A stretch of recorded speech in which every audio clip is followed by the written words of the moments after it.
সবাইকে জানাই কালী পুজো ও দীপাবলির আন্তরিক প্রীতি ও শুভেচ্ছা।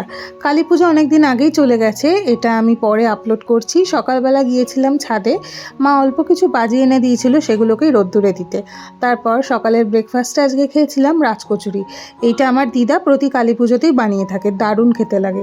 তার একটু পরেই খেয়ে নিয়েছিলাম চিড়ে কলা মাখা, এটা কালী মায়ের প্রসাদ। আর বিকেলবেলা বেরিয়েছিলাম আমি আর মা মিলে আমাদের শেওড়াফুলির আশেপাশের কিছু প্যান্ডেল দেখতে। কালী পুজোতে আমাদের শেওড়াফুলিতে বেশ ভালো রকমই প্যান্ডেল হয়। তো প্রথমেই গিয়েছিলাম বজরংবলীর মন্দিরে, এখানে আমার মা পুজো দিচ্ছিল, আমাকেও বললো একটু ঠাকুরের দর্শন করে আসতে। তো প্রথমে যে ঠাকুরটা দেখেছিলাম এটা আমাদের শেওড়াফুলি স্টেশনের পাশেই, মানে সবকটা ঠাকুরই শেওড়াফুলি স্টেশনের আশেপাশেই।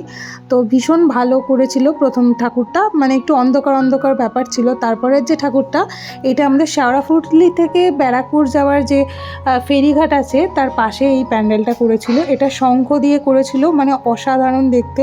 প্যান্ডেলটা বাইরে থেকে যেরকম সুন্দর, ভিতর থেকে আরও সুন্দর। আমরা যেই টাইমে গিয়েছিলাম প্যান্ডেলের ভিতরে তখন মায়ের আরতি চলছিল, মানে ভীষণ ভালো একটা টাইমে গিয়েছিলাম। আর এইখানেও কালী মায়ের 3টি স্বরূপ দেখানো হয়েছিল। এইরকম আমাদের শেওড়াফুলি স্টেশনের পাশের প্যান্ডেলটাতেও সেমই ঠাকুর করেছিল। আর এই প্যান্ডেলের ভিতরে ছোট ছোট কাঁচ দিয়ে এত সুন্দর সাজিয়েছিল, মানে ভীষণ সুন্দর লাগছিল, চারিদিকটা মানে ঝলমল করছিল।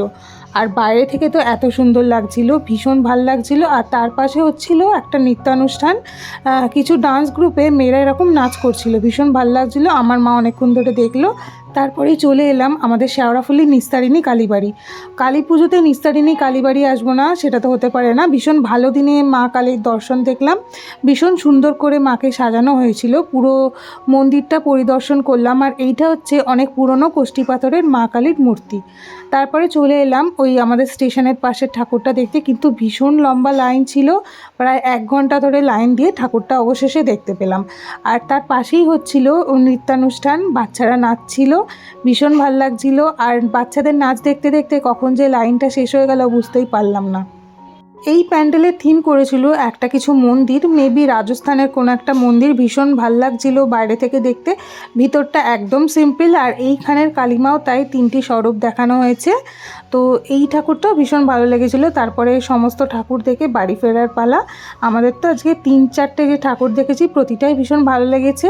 আর আমি আর মা গেছিলাম, আসার পথে আমরা খিচুড়ি আলুর দম খেতে খেতে বাড়িতে এলাম। টাটা।